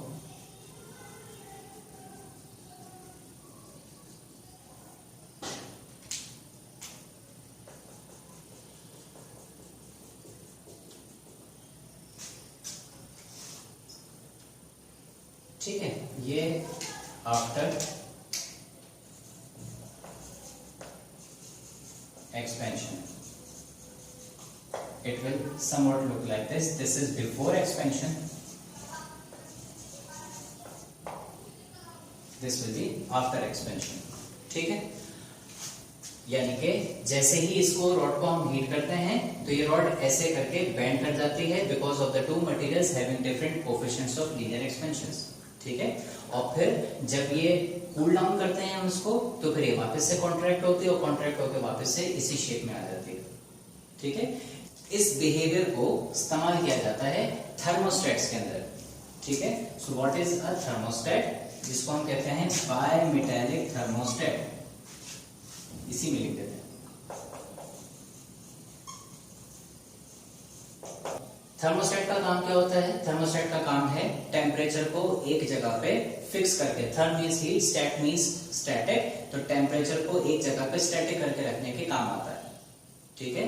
तो पर्टिकुलरली बायोमेटालिक थर्मोस्टेट को हम कहाँ यूज करते हैं ज्यादा, बायोमेटालिक थर्मोस्टेट को हम इलेक्ट्रिकल सर्किट्स में अपने यूज करते हैं कि ये इलेक्ट्रिकल सर्किट्स में डिवाइसेस का या मशीनरीज का या सर्किटरीज का टेम्परेचर एक जगह के ऊपर आके कांस्टेंट हो जाए, इससे ज्यादा आगे ना बढ़े, वरना किसी भी किस्म का शॉर्ट सर्किट या कोई नुकसान हो सकता है, ठीक है। उसके लिए क्या किया, ये बायोमेटालिक स्ट्रिप बनाई और इस स्ट्रिप के साथ ये इलेक्ट्रिकल कॉन्टैक्ट है समझे, ठीक है। इसको लिख दीजिए इलेक्ट्रिकल, यहां से यहां तक ये इलेक्ट्रिकल कॉन्टैक्ट हम यूज कर रहे हैं। जैसे ही यहाँ पे हीट जनरेट होती रहती है तो हीट जनरेशन की वजह से क्या होती है, ये भी मेटल कंडक्ट करता है और ये भी सर्किट में चला जाता है, या सर्किट से यहाँ पे यूं आ रहा है, ठीक है। तो हमारा सर्किट अभी यहाँ से आया, हीट जनरेट हुई मेटल के ऊपर, क्योंकि कॉन्टैक्ट में है, मेटल एक्सपेंड करेगा और एक्सपेंड करके क्या होगा, ये स्ट्रिप इस तरह से बेंड कर जाती है। जैसे ही ये स्ट्रिप बेंड कर जाएगी तो हमारे इलेक्ट्रिकल कॉन्टैक्ट यहाँ से ब्रेक हो गया। जब इलेक्ट्रिकल कॉन्टैक्ट ब्रेक हो गया तो इसका मतलब एक इलेक्ट्रिक सर्किट हमारा डिस्कनेक्ट हो गया। जब हमारा सर्किट डिस्कनेक्ट हो गया तो अब उसमें से इलेक्ट्रिक करंट ही पास नहीं करेगा। जब इलेक्ट्रिक करंट पास ही नहीं करेगा तो हीटिंग भी नहीं प्रोड्यूस होगी, क्योंकि हीट तो प्रोड्यूस ही इलेक्ट्रिकल सर्किट की वजह से हो रही थी, ठीक है। तो जब ये हमारा सर्किट डिस्कनेक्ट हो गया, सर्किट जिसे कहते हैं सर्किट ब्रेक हो गया हमारा, तो इस सर्किट ब्रेक होने की वजह से करंट की सप्लाई भी अफेक्ट हुई, रुक गई। अब इसका टेम्परेचर मजीद बढ़ना बंद, अब ये ठंडा होना शुरू होगा। जब ये ठंडा होगा तो ये कॉन्ट्रैक्ट करेगा। अगर टेम्परेचर देने से चीजें एक्सपेंड करती हैं तो टेम्परेचर ले लेने से वापस, यानी कि ठंडा कर देने से, कम कर देने से वो कॉन्ट्रैक्ट हो जाती हैं। एक थर्मल एक्सपेंशन होता है तो दूसरा थर्मल कॉन्ट्रैक्शन होता है, ठीक है। तो ये थर्मली कॉन्ट्रैक्ट होना शुरू होगा, कॉन्ट्रैक्ट होगा, वापस इस शेप में आ जाएगा, वापस सर्किट कनेक्ट हो जाएगा, आपका सर्किट थ्रू हो जाएगा, फिर दोबारा से करंट पास करेगा, करंट पास करते रहेगा। मशीनरी तो चल रही है, लेकिन for the safety of this machinery आपने ये लगाया हुआ कि टेम्परेचर ना एक्सीड कर जाए, तो ये थर्मोस्टेट उसको इस तरह से एक पॉइंट को बढ़ा के फिक्स रखता है, ठीक है। तो हम कह सकते हैं कि थर्मोस्टेट के अंदर बायमेटालिक स्ट्रिप या बायमेटालिक थर्मोस्टेट में बायमेटालिक स्ट्रिप दरअसल एक सर्किट ब्रेकर का काम करती है कि आपका सर्किट ब्रेक जो है, जैसे ही टेम्परेचर बढ़े तो सर्किट ब्रेक हो जाए, जब टेम्परेचर वापस से नॉर्मलाइज हो जाए तो सर्किट आपका दोबारा से कनेक्ट हो जाए और फिर आप अपनी मशीनरी को यूज करते रहें, ठीक है। So this is bimetallic thermostat. दूसरी एप्लीकेशन जो हम यहां पढ़ते हैं दैट इज बायमेटालिक थर्मोमीटर।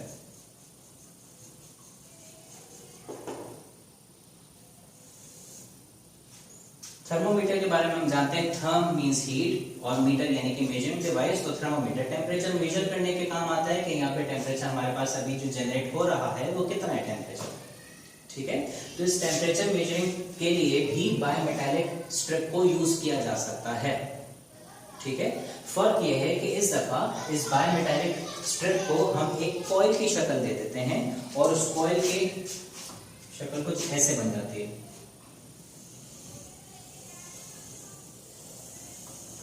इस तरह से, ठीक है।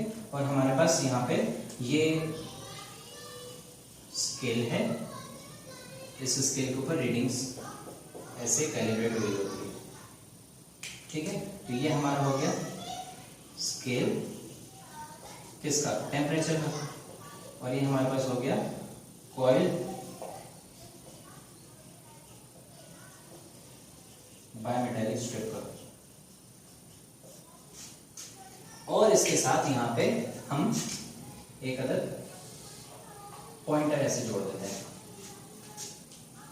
ठीक है। अब होता क्या है कि जैसे ही ये जहां भी कनेक्टेड होगा आगे जाके, ये जैसे ही कनेक्टेड होता है इसमें से टेम्परेचर राइज करता है जैसे ही, ठीक है।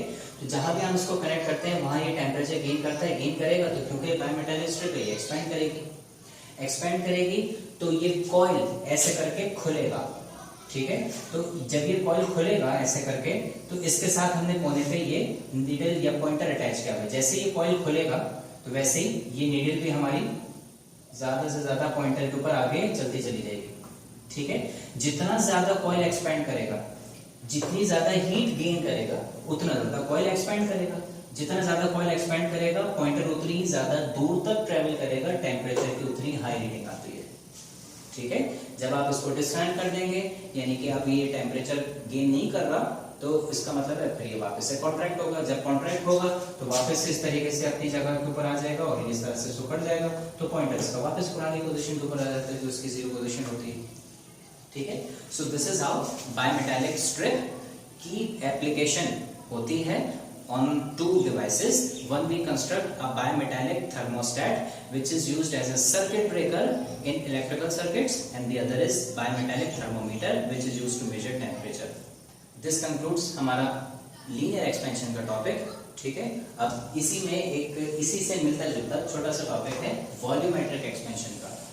सो नेक्स्ट इज वॉल्यूमेट्रिक एक्सपेंशन। जिस तरह से हमने बात की लीनियर एक्सपेंशन की, बहुत सिमिलर है volumetric expansion. Volume, length, width और हाइट तीनों को मिला के मिलता है। तो like we discussed previously at the starting of this lecture, हमने कहा कि अगर लेंथ, विड्थ, हाइट तीनों डायमेंशंस में इंक्रीज मिलता है तो पूरा वॉल्यूम बदल जाएगा और इस एक्सपेंशन को हम वॉल्यूमेट्रिक या क्यूबिकल एक्सपेंशन कहते हैं, ठीक है। तो इसकी डेफिनेशन वही लीनियर एक्सपेंशन वाले डेफिनेशन और फॉर्मूले से इजीली कंस्ट्रक्ट की जा सकती है। मिसाल के तौर पे लीनियर एक्सपेंशन में हमने कहा था इंक्रीज इन लेंथ, तो वॉल्यूमेट्रिक एक्सपेंशन में आप कहेंगे इंक्रीज इन वॉल्यूम।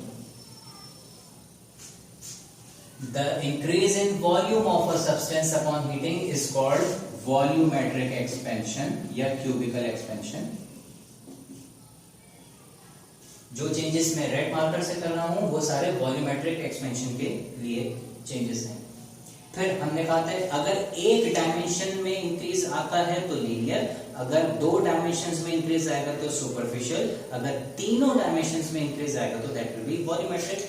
तो the expansion in any one, तो हम कहेंगे the expansion in all the 3 dimensions of a substance upon heating is called volumetric या cubical expansion।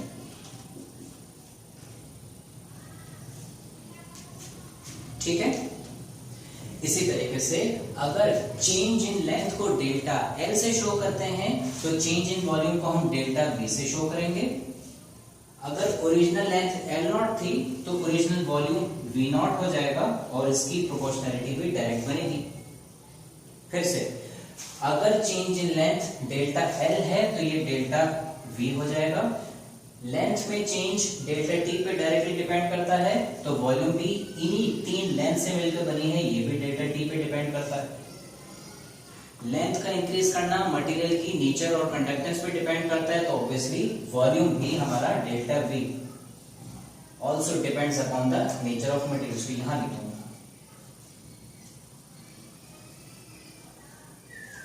depends upon the nature of material। Then combining these relations, तो हमारे पास delta L L not delta T के बराबर बन गया। ये हमारा हो जाएगा delta V is proportion to V not delta T. Delta V is equal to constant times V not delta T. और फाइनली डेल्टा एल जहां हमें नजर आ रहा है वहां हम डेल्टा वी, एल नॉट जहां नजर आ रहा है वहां हम वी नॉट लिख देते हैं, तो ये बन जाएगा V not delta T. Alpha हम लीनियर एक्सपेंशन के कोफिशिएंट को कह चुके हैं, तो इसको हम दूसरा सिंबल दे देते हैं, बीटा दे देते हैं, गैमा दे देते हैं। ठीक है। मोस्टली टेक्स्ट बुक्स में आप देखेंगे कि alpha is for coefficient of linear expansion, beta is for coefficient of superficial expansion and gamma is for coefficient of volumetric expansion। ठीक है। अल्फा लीनियर एक्सपेंशन का, बीटा सुपरफिशियल यानी कि एरिया में एक्सपेंशन का, और गैमा वॉल्यूमेट्रिक एक्सपेंशन का symbol use किया जाता है मुख्तलिफ टेक्स्ट बुक्स में, ज्यादातर टेक्स्ट बुक्स में। लेकिन क्योंकि हम ज्यादातर पढ़ते वॉल्यूमेट्रिक और लीनियर एक्सपेंशन है, इसलिए कि हम गैसेस को और सॉलिड्स को जब स्टडी करते हैं तो वॉल्यूमेट्रिक एक्सपेंशन हमारे ज्यादा इस्तेमाल में आता है। इसलिए हमने कहा कि गैमा वॉल्यूम के बजाय गैमा सुपरफिशियल को कह दो, बीटा हम वॉल्यूमेट्रिक को कह देंगे, क्योंकि हम यही तो स्टडी करते हैं, तो एक को अल्फा कह दो, एक को बीटा कह दो। तो इस वजह से क्योंकि we study volumetric expansion more than superficial expansion, so we say beta as the symbol of coefficient of volumetric expansion and it makes no difference at all because symbols या nomenclature तो हमारे अपने हाथ में है। हम इसको बीटा के बजाय XYZ कोई भी नाम, कोई भी सिंबल दे सकते थे, सो इससे कोई फर्क नहीं पड़ता। आप इसको बीटा कहें, गैमा कहें, अल्फा कहें, जीटा कहें, ईटा कहें, थीटा कहें, जो भी कहें। अच्छा जी, this is the expression for linear. अब बन जाएगा this is the expression for volumetric expansion. Volumetric expansion के लिए डायग्राम भी वॉल्यूमेट्रिक वाली बननी चाहिए, जिसमें हम इसमें दिखाएंगे कि भाई ये ऑब्जेक्ट हमारा है, ठीक है, इसमें एक्सपेंशन होगी, ये पूरा हम इसको तीनों डायमेंशन में इस तरह से दिखाएंगे। वॉल्यूम ओरिजिनल वॉल्यूम हो जाएगा, वॉल्यूम फाइनल वॉल्यूम हो जाएगा, फिर डेल्टा टी आ जाएगा, डेल्टा वी आ जाएगा, एंड सो ऑन। ठीक है। सो आप इसको कॉम्प्रिहेंड कर सकते हैं। हम इसमें जो पॉसिबल चेंजेस हो जाएंगे, तो where beta is for the coefficient of volumetric expansion. ठीक है। इधर यहां हमने फॉर्मूला बनाया delta L is equal to alpha L not delta T, से अल्फा बना लिया दिस। अब मैं इसको डायरेक्टली ऐसे लिख देता हूं, beta is equal to delta L की जगह पे डेल्टा वी आ जाएगा, एल नॉट की जगह पे वी नॉट, डेल्टा टी तो दोनों में एज इट इज रहा। ठीक है। इस लिहाज से बीटा की जो डेफिनेशन बना सकते हैं, this will be beta equal to, यहां पर हमने क्या कहा था, न्यूमरेटर की एक टर्म को छोड़ दो, बाकी सबको इक्वल टू 1 कर दो। यहां पे भी ऐसे रहेगा, ये delta V as it is आ जाएगा अपॉन लेंथ तो 1 मीटर कर दिया, वॉल्यूम है तो 1 क्यूबिक मीटर हो जाएगा, और 1 degree centigrade as it is. ठीक है, तो क्या बना, the increase in length per unit length per degree rising temperature की वजह the increase in volume per unit volume per degree rising temperature is called coefficient of volumetric expansion, यानी कि beta हो जाएगा। और यूनिट इसकी वही रहेगी, क्यूबिक मीटर है तो ये भी वॉल्यूम है, change in volume cubic metre ही रहेगा, क्यूबिक मीटर से क्यूबिक मीटर कैंसिल, सिर्फ हमारे पास 1/डिग्री सेंटीग्रेड या सेंटीग्रेड इनवर्स, जिसे हम केल्विन इनवर्स भी लिख सकते हैं। सो ऐसा unit of alpha and beta even gamma, ठीक है, सुपरफिशियल एक्सपेंशन का सेम बनता है। ठीक है, फाइनल वॉल्यूम का formula, change in volume is Vf minus V naught. तो फाइनल वॉल्यूम हम इसी को सामने रखते हुए बता सकते हैं, that is Vf which is equal to L naught है तो यहाँ पे V नॉट हो जाएगा 1 प्लस अल्फा डेल्टा टी, तो ये बन जाएगा बीटा डेल्टा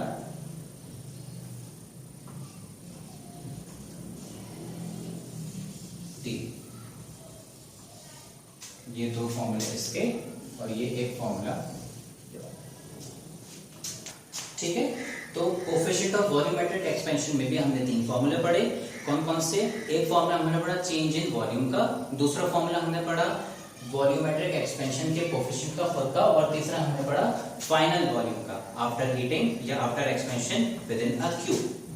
ठीक है, अच्छा, जो मीनिंग अल्फा का यहाँ था वही मीनिंग बीटा का भी होता है।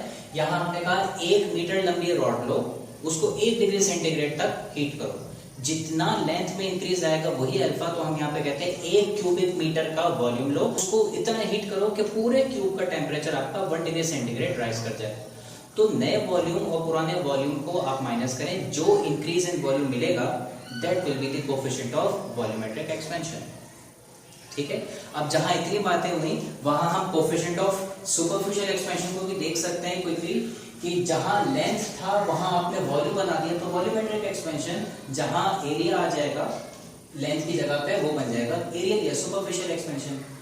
तो the increase in area of the substance upon heating is called area या सुपरफिशियल एक्सपेंशन, या increase in 2 dimensions because area is constructed with 2 sides. ये कोएफिशिएंट ऑफ सुपरफिशियल एक्सपेंशन बन जाएगा। फाइनल फॉर्मूला जो हम इसका देख लेते हैं, delta V beta V not delta T है। वॉल्यूम की जगह पे एरिया लगा दीजिए, बीटा की जगह पे गामा लगा दीजिए, इसलिए हमने बीटा वॉल्यूम के लिए यूज कर लिया। तो delta A is equal to gamma A not delta T। ठीक है, सॉल्व करते करते इसी तरीके से गामा कोएफिशिएंट ऑफ एरिया या सुपरफिशियल एक्सपेंशन हो जाएगा, और इसका फॉर्मूला भी gamma is equal to delta L की जगह पे आप रिप्लेस कर दीजिए डेल्टा A, L नॉट की जगह पे आप लगा दीजिए A नॉट। तो delta A upon A not delta T will be coefficient of area या superficial expansion. Definition, the increase in area per unit area per degree rise in temperature is called area या superficial expansion. और इसकी qualitative definition कैसे समझ सकते हैं? 1 metre square लंबी sheet लीजिए जिसकी लेंथ भी 1 मीटर और हाइट भी 1 मीटर, हीट करें इतना कि 1 डिग्री सेंटीग्रेड टेम्परेचर बढ़ जाए तो इसकी लेंथ भी बढ़ेगी, इसकी हाइट भी बढ़ेगी, तो जो नया एरिया आ जाएगा that will be the increase in area. ठीक है, and that will be the coefficient of area या सुपरफिशियल एक्सपेंशन, गामा कह लीजिए उसको, या जो भी सिंबल देना चाहते हैं। यूनिट वही आएगी सेंटीग्रेड या केल्विन इनवर्स, इसलिए कि उसमें भी change in area upon area, तो एरिया की यूनिट से एरिया यूनिट कैंसिल, सिर्फ आपके पास 1 डिग्री सेंटीग्रेड या 1 केल्विन बच जाएगा। ठीक है, बाकी अल्फा की, बीटा की, गामा की वैल्यूज के मुताबिक हमने अल्फा की वैल्यूज के बारे में पढ़ा था। किसी एक मटेरियल के लिए अल्फा की वैल्यू फिक्स नहीं होती, डिफरेंट टेम्परेचर की वैल्यूज के ऊपर एक्सपेंशंस क्योंकि डिफरेंट होते हैं, लिहाजा अल्फा डिफरेंट आता है। जब अल्फा डिफरेंट है, लेंथ डिफरेंट है, तो ज़ाहिर है विड्थ भी लेंथ ही है, विड्थ भी डिफरेंट आएगी और हाइट भी डिफरेंट आएगी। तो डिफरेंट टेम्परेचर्स के ऊपर वॉल्यूमेट्रिक एक्सपेंशन की वैल्यू भी डिफरेंट आती है और सुपरफिशियल एक्सपेंशन की वैल्यू भी डिफरेंट आती है सेम मटेरियल के लिए। ठीक है, सो जो बातें हमने अल्फा के लिए, इसीलिए हमने अल्फा को बहुत तफसील से, बहुत डिटेल में हमने देखा। ठीक है, जो बातें, जो पॉइंट्स हमने अल्फा के लिए डिस्कस किए, मिनिमम चेंजेस के साथ वही चीजें वॉल्यूमेट्रिक और सुपरफिशियल एक्सपेंशन के लिए भी एप्लीकेबल होती हैं। लास्टली एक डेरिवेशन है हमारे कोर्स में, वो डेरिवेशन है कि वॉल्यूमेट्रिक और लीनियर एक्सपेंशन के दरमियान एक रिलेशन है। ये आपने डेरिवेशन मैट्रिक में भी पढ़ी है। डेरिवेशन है prove that coefficient of volumetric expansion is 3 times the coefficient of linear expansion. ठीक है, यानी कि वॉल्यूम लीनियर में एक्सपेंशन का 3 गुना होता है, और अंडरस्टैंडेबली सो। ठीक है, तो वॉल्यूम क्योंकि 3 लेंथ से मिलकर बनता है, जब ये लेंथ बढ़ेगी, ये विड्थ बढ़ेगी, ये हाइट बढ़ेगी, तो 3 जगहों पे इजाफा होगा, तो उसका एक्सपेंशन भी 3 दफा ज्यादा होगा। So it should be 3 times the coefficient of linear expansion. उसकी डेरिवेशन है, वो हमें याद होनी चाहिए है, वो हम अभी इसको लिख रहे हैं, सॉल्व कर रहे हैं और समझ रहे हैं। तो शुरू करते हैं एक डेरिवेशन जिसमें हमें, ये छोटे से डेरिवेशन है जिसमें हमें कहा जाता है प्रूव कीजिए coefficient of volumetric expansion is 3 times the coefficient of linear expansion, यानी कि beta is equal to 3 alpha. Beta और alpha coefficients of linear and volumetric expansions हैं। So let us consider an example. हम एक cube consider करते हैं जिसका original volume v0 और उसकी ओरिजिनल डायमेंशंस में L0 original length, W0 original width और H0 ओरिजिनल हाइट बन जाती है। इस क्यूब को हम हीट करते हैं इतना कि इसका टेम्परेचर T1 से राइज करके T2, और जो चेंज इन टेम्परेचर या डिफरेंस इन टेम्परेचर हमने इसको प्रोवाइड किया वो आया डेल्टा T। तो हम लिखते हैं कि हम इसको हीट करते हैं through a temperature difference of delta T such that के टेम्परेचर राइज करने के बाद, difference in temperature delta T experience करने के बाद, ये अपनी डायमेंशंस को एक्सपेंड करके L0 से फाइनल लेंथ LF, W0 से फाइनल विड्थ WF और H0 से फाइनल हाइट HF बना देता है। तो ओवरऑल इसका वॉल्यूम भी बढ़ के V0 से VF बन जाता है, और यही हमने लिख दिया। Consider a cube having initial length L0, width W0 and original height H0, original volume V0 हो गया। Let the cube is heated through a temperature difference of delta T such that its volume increases to VF. Let LF, WF and HF be the final dimensions of the cube respectively. यानी कि पहले हमने width, height का, length का जिक्र किया था, उसी ऑर्डर में है, and as shown in the diagram. ठीक है, अब हमने कहा कि शुरू करते हैं। जो हमें मालूम है लीनियर एक्सपेंशन की डेफिनेशन से, वो ये कि फाइनल लेंथ LF का फॉर्मूला होता है L0 into 1 plus alpha delta T। ये भी हमने पढ़ा। अगर फाइनल लेंथ का formula L0 1 plus alpha delta T बनेगा, तो final width WF equals to W0 into 1 plus alpha delta T और final height HF equals to H0 into 1 plus alpha delta T बन जाएगा। ठीक है, हमें वॉल्यूमेट्रिक एक्सपेंशन लेके आना है। लेंस का फॉर्मूला हमें मालूम है, लेंस के फॉर्मूले। तो लेंस से वॉल्यूम कैसे बनता है? क्यूब है, तीनों को मल्टीप्लाई करा देंगे, length into width into height. तो हमने लिखा मल्टीप्लाइंग इक्वेशंस 1, 2 एंड 3। तो मल्टीप्लाई करने से तीनों इक्वेशंस की लेफ्ट साइड आपस में और राइट साइड आपस में मल्टीप्लाई हो जाएंगी। तो तीनों की लेफ्ट साइड मल्टीप्लाई होकर LF, WF और HF ये हमारे पास आ जाएगा, और ये L0 into 1 plus alpha delta T multiply हो जाएगा W0 into 1 plus alpha delta T multiply हो जाएगा H0 into 1 plus alpha delta T। ठीक है, LF, WF, HF को हमने फिलहाल एज इट इज लिख दिया। L0, W0, H0 को हमने अलग कर दिया फॉर अ स्पेसिफिक रीजन, और हमें नजर आया कि 1 plus अल्फा डेल्टा T 3 दफा मल्टीप्लाई हो रहा है। So this will B 1 plus alpha delta T का क्यूब। ये हमने लिख दिया। अब वॉल्यूम हम जानते हैं, क्यूब का वॉल्यूम किसके बराबर होता है? Length into width into height. तो final length, final width, final height का मतलब final volume. Original length, original width, original height का मतलब original volume V0 1 plus alpha delta T का होल क्यूब अपनी जगह एज इट इज। ठीक है, अब यहाँ पे हम A plus B whole cube का फॉर्मूला लगा सकते हैं, and that formula is A cube plus B cube plus 3A square B plus 3AB square.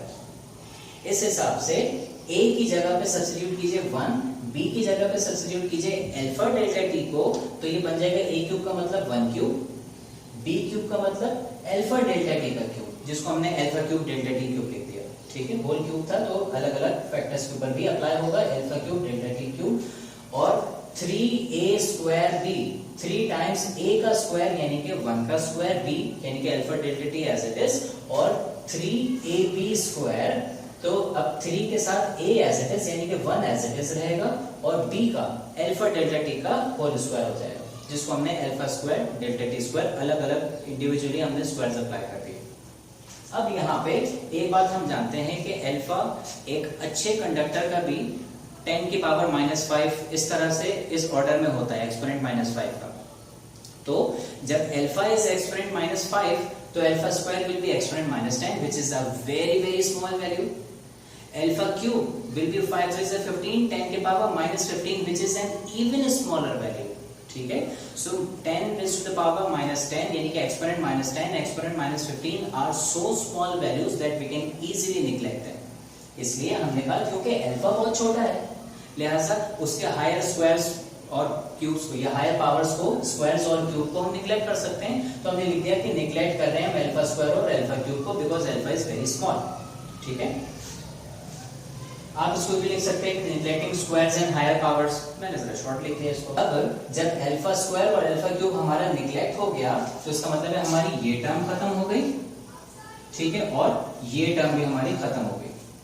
तो अब हमारे पास बचा कौन? सिर्फ 1, और 1 से मल्टीप्लाई कराने के बाद ये वही रहेगा जो ये था 3 into अल्फा डेल्टा टी, ये एज इट इज आ गया, ब्रैकेट्स हमने एज इट इज जाने दिए, मल्टीप्लाई हो रहे थे v नॉट से, इक्वल टू के बाद vf as it is. This is the final volume expression equal to V naught into 1 plus 3 alpha delta t की, लेकिन VF का फॉर्मूला तो हमने पढ़ा था कि तो V naught into 1 plus beta delta t होता है। तो अगर V naught into 1 plus beta delta t होता है VF, तो इन दोनों को अगर मैं कंपेयर करूं या VF की जगह पे ये वाली वैल्यू डालूं तो VF इक्वेशन में VF की जगह पे 1 plus beta delta t into V naught equal to V naught into जो राइट साइड इक्वेशन की थी अपनी जगह, मैंने बस VF की जगह उसकी ये वाली वैल्यू उठा के डाल दी, राइट साइड में कोई चेंज नहीं किया। तो यहाँ पे VF की जगह पे beta V naught into 1 plus beta delta t आ गया, जबकि राइट साइड में हमने कोई चेंज नहीं किया, तो right side is written as it is. अब V naught से V naught कैंसिल हो गया, तो ये दो ब्रैकेट्स बचे, 1 plus beta delta t 1 plus 3 alpha delta t, ये +1 है उधर जाके -1 हो जाता, तो 1 -1 कैंसिल, हमने ये कैंसिल कर दी, इसलिए कि terms having same sign across the equation can easily be cancelled out.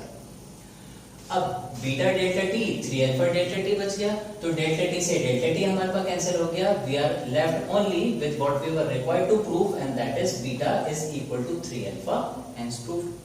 तो अगर आपसे कहा जाए प्रूव करें volumetric expansion is 3 times that of linear expansion, तो आप इस पे छोड़ देंगे। अगर कहा जाए prove that coefficient of linear expansion is 1/3 of coefficient of volumetric expansion, तो आप उसको alpha is equal to 1/3 times beta ऐसे भी लिख सकते हैं। डिपेंड्स क्वेश्चन आपसे कैसा पूछा जाता है, तो जिस फॉर्म में पूछा जाए उसी फॉर्म में लाके इक्वेशन को ब्लॉक करके हम हेंस प्रूफ लिख देते हैं। ठीक है, तो ये हुआ हमारा coefficient of linear expansion, coefficient of volumetric expansion and overall thermal expansion का हमारा टॉपिक। अब इंशाल्लाह हम इसके करेंगे कुछ न्यूमेरिकल्स और फिर हम शुरू करेंगे अपना नेक्स्ट टॉपिक, और वो होगा general gas laws and kinetic molecular theory. आपसे मुलाकात होगी इंशाल्लाह नेक्स्ट लेक्चर में। तब तक के लिए अपना बहुत सारा ख्याल रखिएगा, पढ़ते रहिएगा। अस्सलाम वालेकुम, बादब बानसी।